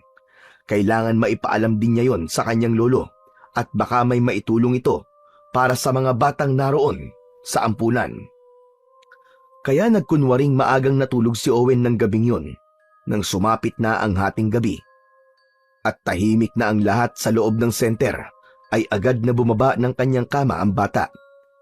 Tiyak ang kanyang bawat kilos. Dapat siyang makaalis sa lugar na yon dahil hindi siya maaaring basta dumaan sa gate sapagkat matitibay ang mga kandadong gamit doon kaya dumaan siya sa pader. May kataasan yon pero nakagawa siya ng paraan upang makadaan doon. Umakyat siya sa puno na halos nakadikit sa pader. Nang makaakyat doon ay itinali ang nakuhang lubid para makababa siya. Naglambitin siya sa lubid papunta sa kabila ng pader sa labas ng ampunan. Kaya malayang nakalabas si Owen. Hindi yun naging mahirap para sa kanya. Sa kuta naman ng mga aswang na pinamumunuan ni Gardo ay naghahanda sila ng isang pagsalakay. Hindi nila nagustuhan ang ginawa ni Mang Milton na pakikialam. Nagtamo siya ng mga sugat na muntik na niyang ikapahamak, kaya kailangan niyang makaganti. Dahil alam na nila ang kinaroroonan ng apo nito, kaya wala ng dahilan para buhayin pa nila si Mang Milton. Kahit kauring aswang man nila ang matanda, ay walang kabayaran para sa kanila ang ginawang pagtataksil nito. Pagtataksil ang ginawa ng matanda na pag-atake at paghadlang sa kanila para makuha si Owen. Tinawag ni Gardo ang mga kalahi niyang aswang-asbo upang magkakasama silang puntahan at ibigay ang kamatayan kay Mang Milton. Pagkatapos nilang mapatay ang matanda na nagtaksil sa kanila, ay sa kanila babalikan ang ampunan upang kunin doon si Owen. Yun nga lang, wala silang alam na nakatakas na ron ang bata. Samantala, mabilis ang bawat lakad ni Owen kahit madilim. Binabagtas ang daan patungo sa bahay ng kanyang lolo Milton. May kalayuan yon mula sa bahay ampunan na pinagdalhan sa kanya. Tila umayo naman ang tadhana at tamang pagkakataon sa bata. Isang jeep na may mga kargang gulay ang nakahinto na ang ruta ay patungo sa direksyong pupuntahan niya. Nagkakabit ng gulong ang driver nito, nakatulong ang isa pang lalaki. Sa tingin niya ay naplatan ang sasakyan kaya pinalitan ng gulong. Nagmamadali namang lumapit si Owen sa sasakyan. Malapit nang matapos ang pagkakabit ng gulong kaya kailangan makapwesto kagad siya sa likod ng sasakyan para makabalik sa baryo kung nasaan ang bahay ng kanyang lolo Milton. Saglit pa ay umandar na ang jeep. Nakapwesto na sa likod si Owen kasama ang mga gulay. Walang lingon-lingon ang dalawang lalaking nakaupo sa unahan ng sasakyan kaya hindi nila alam na may ibang pasahero na silang sakay. Patungo sa baryo na kinalakihan ni Owen ang sasakyan hanggang sa huminto ito sa lugar na malapit sa isang sementeryo. Tapat yon ng isang tindahan. Maaaring hanggang doon na lang ang jeep. Nang bumaba ang dalawang lalaki, ay mabilis ding bumaba ang bata. Lalakarin na lamang ni Owen ang pagpunta sa bahay ng kanyang lolo Milton dahil malapit na yon. Napadaan siya sa tapat ng isang sementeryo. Nang nasa tapat na siya ng sementeryo, ay hindi niya maipaliwanag na biglang bumigat ang kanyang mga paa. Hala, ano nangyayari? Ba't ganun? Parang ang hirap iakbang ng mga paa ko. Mabigat ikilos. Pilit na inaangat ni Owen ang kanyang dalawang paa, kaya lamang tila may humihila dito at hirap siyang iakbang. Ang bigat! Ang bigat ng mga paa ko! Subalit nanlaban si Owen. Pilit niyang nilabanan ang pamimigat ng kanyang paa. Hanggang sa maya-maya pa ay nawala yon. Nang maramdaman ng bata na wala na ang pamimigat ng kanyang mga paa, ay kumaripas na lamang ito ng takbo na tila nagtatayuan ng buhok sa kanyang katawan. Ang pangyayaring yon na naranasan ng bata ay merong nais ipahiwatig sa kanya. Samantala, sa lugar ni Mang Milton ay nagising siya sa ingay ng mga kakaibang tahol ng mga aso. Umaalulong ang mga yon. Ayon nga sa mga matatandang kwento, kapag umaalulong daw ang aso sa gitna ng gabi, ay nakakakita ito ng kakatuwang nilalang. Maya-maya pa ay nagkaroon ng hindi maipaliwanag na amoy na dala ng hangin. Ano bang amoy yun? Napakabaho!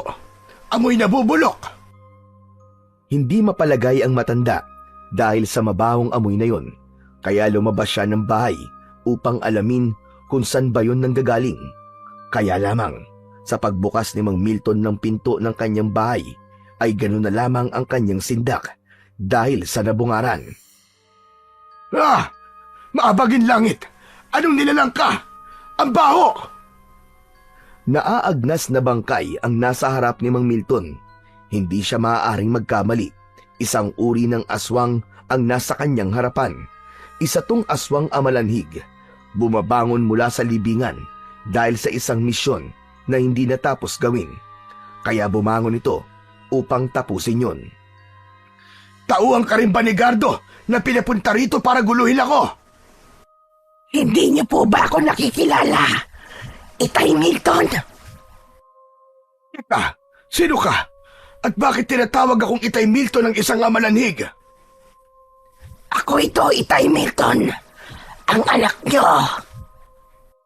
Ano ba sinasabi mo? Wala akong anak. Sandali.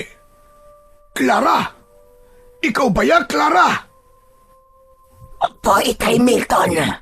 Ako nga ito. Si Clara. Ibig mo sabihin naging isa kang amalanhig. Ibig sabihin, isa kang aswang. Opo, Itay Milton. Isang lihim na aking itinago sa inyo na nakamatayan ko na.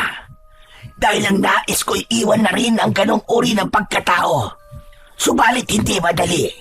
Pero pilit kong pinaglalabanan para sa aking katahimikan.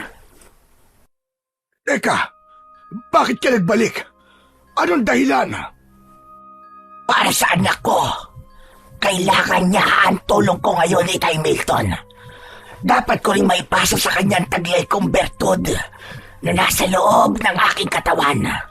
Kailangan maibigay ko sa kanya para magkaroon na ako ng kapayapaan upang tuluyan na ako makatawid sa lugar na gusto kong puntahan na ikatatahimik ng aking kaluluwa. Teka, Clara. Ano bang bertud at sinasabi mo? Mula sa naaagnas na katawan ay may dinukot si Clara sa loob ng katawan niya. Ito, Itay Milton. Ang puting batong ito, ang bertod na tinutukoy ko. Mutya ng punong banaba. Makatutulong ito sa aking anak, lalo na kung may mga kampon ng kadiliman na nanggugulo sa kanya. Tama ka. Ginugulo nga ako ng mga masasamang aswang at nadamay si Owen. Sadyang madadamay siya. Dahil anak ko si Owen, kaya di ako magtataka. Nangangarin ng kampon ng dilim na maging alay ang aking anak. Tama, Clara. Ganun nga ang nais mangyari ng mga kampon ng kadiliman. Kunin mo na ito, Itay Milton, para sa iyong kaligtasan. Ang bertud din ito, ang dahilan kung bakit nagawa kong labanan ang pagiging aswang ko. Kaya namuhay ako nang hindi ko ginamit ang kasamaan dulot ng aking pagiging aswang. Kunin mo na ito, Itay Milton. Sa tingin ko, ikaw ang masigit na nangangailangan nito para sa kaligtasan ng aking anak. Hinuha ni Mang Milton ang puting bato na sinasabing bertud. Pagkakuha ng matandang lalaki ay tumalikod na si Clara at lumakad ito papalayo. Habang naglalakad ito ay unti-unting nalalaglag ang mga bahagi ng nabubulok na laman ni Clara hanggang sa tuluyang maubos ito at tila nalusaw. Wala na ang amalanhig na si Clara nang mula sa likuran ni Mang Milton ay may humawak sa braso niya. Napapitlag sa pagkakagulat ang matandang lalaki. Ganun na lamang ang pagtataka nang makita niya kung sino ang humawak sa kanyang braso. Owen, apo! Lolo, para po kayo nakakita ng multo ah. Anong ginagawa mo ritong bata ka? Abay, paano ka napunta rito? Lolo, ayoko na po dun sa ampunan. Dito na lang po ako. Nako, ikaw talaga! Tumakas ka, no? Lo, dito na lang po ako sa inyo. Mas gusto ko po kayong kasama, Lo. Siya nga pala, kanina, may nakita ka bang kausap ko? Wala po. Nagtataka nga po ako dahil nakatulala po kayo tapos may tinitignan kayo sa kamay nyo. Owen, apo, ang inay mo. Ano po? Ang inay ko po, Lolo Milton? Lo, sabi niyo po, sanggol pa lang po ako, namatay na po siya. Wala ka talaga nakitang kausap ko kanina. Wala nga po, Lo. Hindi na ipinilit pa ni Mang Milton ang ibig na sana niyang ipaliwanag sa apo. Okay na rin na wala itong nakita. Halika, apo, sa loob tayo mag-usap dahil hindi ko nagustuhan ang ginawa mong pagtakas sa ampunan. Ikaw talagang bata ka. Ang tigas-tigas ang ulo mo. Kasi po, Lolo, kaya rin po ako tumakas doon sa ampunan para humingi po ng tulong sa inyo. Kasi po delikado po mga bata doon sa ampunan. May mga aswang po na pumunta doon. Nakita ko nga po may mga aswang po na naglaban. Alam na ni Mang Milton ang tinutukoy ni Owen, kaya hindi na rin ito nag-usisa pa. Sila ni Gardo ang aswang na nakita ng apo. Nasa pag-uusap ang maglolo nang marinig nila ang pagpalahaw ni Aling Sebia na kanilang kapitbahay. Lolo, sigaw po ni Aling Sebia yun ah. May masamang nangyayari sa kanya. Hindi yun sisigaw ng ganun kalakas kung walang nangyayari. Nagmamadaling lumabas ng bahay ang maglolo. Kailangan nilang tulungan si Aling Sebia. Agad nilang nakita na napapaligiran ng mga aswang-asbo ang bahay ng matandang babae. Tama ang naging kutob ni Mang Milton. Pati na ang kapitbahay niyang si Aling Sebia ay idadamay ni Gardo sa gagawin nilang paghihiganti. Lolo, ang daming aswang! Humanda ka, apo. Tayo ang talagang pakay ng mga yan. Ano, Lolo? Tayo po! Oo, kaya halika na sa loob ng bahay. May kailangan tayong kunin doon para harapin ang mga aswang na yan. Nauna na si Mang Milton na nagmamadaling lumakad patungo sa kanilang bahay. Nakasunod naman si Owen na nasa isip pa rin ang pagtataka. Kinuha ni Mang Milton ang itak niya na ginagamit sa pagkatay sa mga palakang bukid, samantalang ang ibinigay naman niya kay Owen ay ang buntot ng pagi. Apo, alam mo ba na gamitin ito? Opo, Lolo. Kaya ko pong gamitin ang buntot ng pagi. Humanda ka at bago tayo lumabas ng bahay, kunin mo ang puting batong ito. Ano po ito? Candy po ba ito? Higit pa sa candy yan, Apo. Sige na, isubo mo na. Kailangan mo yan, Apo. Lalo na't kailangan nating harapin ang mga aswang. Isubo mo na, bilisan mo. Walang nagawa si Owen dahil sa pagmamadali, kundi ang isubo ang puting bato na isang bertud. Taglay nito ang mutya ng banaba, ayon sa nanay ng bata na bumangon mula sa libingan.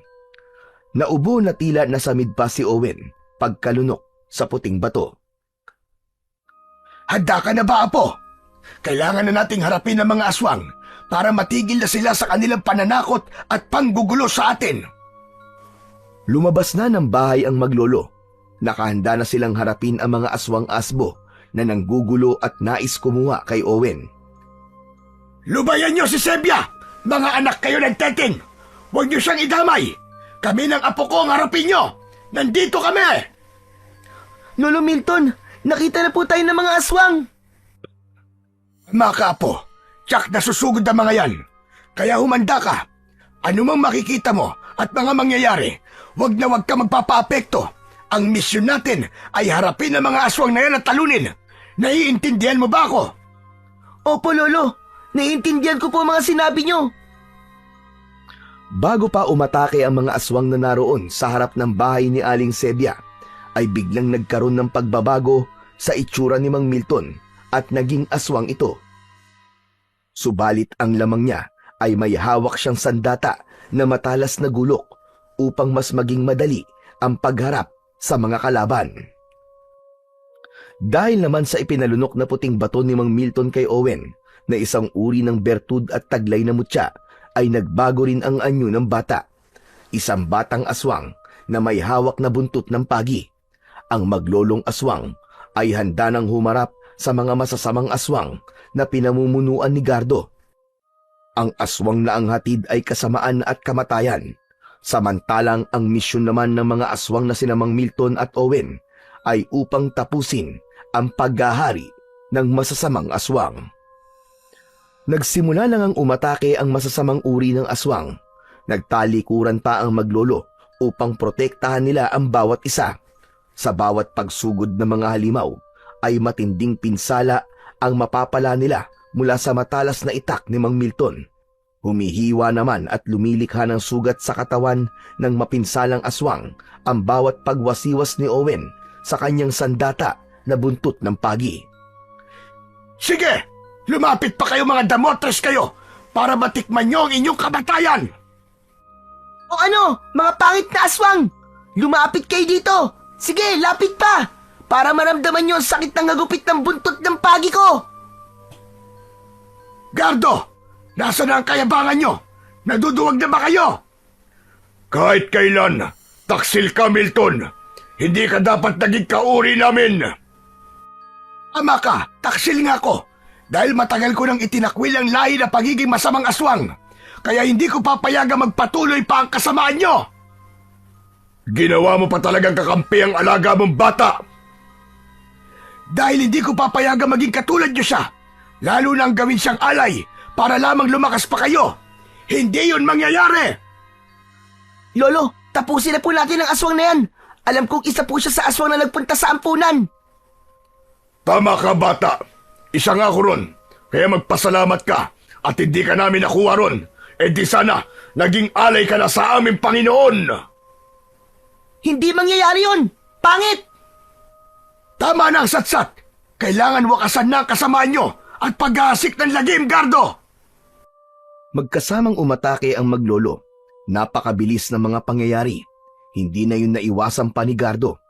Bumaon sa katawan niya ang matalas na itak na hawak ni Mang Milton. Nakita yun ng ibang mga aswang na nais tumulong. Subalit sila naman ang hinarap ni Owen. Buong lakas at bilis niyang iwinasiwas sa ere ang kanyang hawak na buntot ng pagi. Humahagupit yun sa katawan ng mga natatamaang aswang at napapasigaw sa bawat latay na tumatama sa kanilang balat. Masyado kayo maukulit ha! Ang papangit yung mga aswang kayo! Ayaw niyo pa talagang tumigil. Kaya tikman niyo ang hagupit ng buntot ng pagi ko. Heto pa! Wari naglalaro na lamang si Owen at tuwang-tuwa sa paggamit ng buntot ng pagi na lumalatay sa katawan ng mga halimaw. Tagumpay naman si Mang Milton na gapiin si Gardo. Nakahandusay na ito at tila habol ang hininga. Totoo, naaawa kong makita kang nahihirapan, Gardo. Pero hindi na dapat binubuhay pa ang isang masamang nilalang na kagaya mo. Maawa ka, Milton. Bigyan mo pa ako ng pagkakataong mabuhay.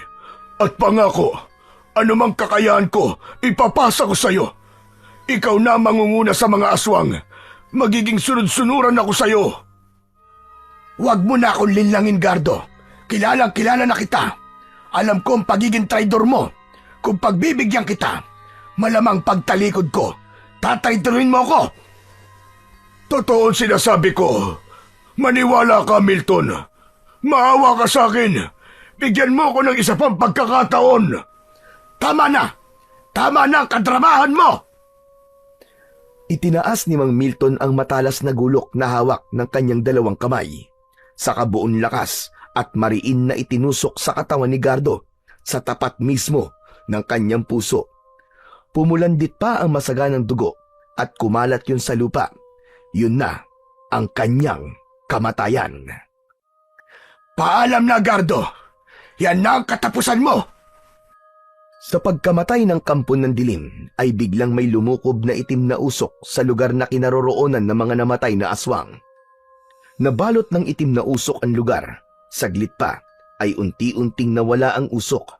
Maging ang mga bangkay na kampon ng kadiliman, pati na si Gardo, ay kasamang tinangay ng usok na yon. Maaaring kagagawan yon ng Panginoon ng kadiliman. Kinuha nito ang kanyang mga kampon.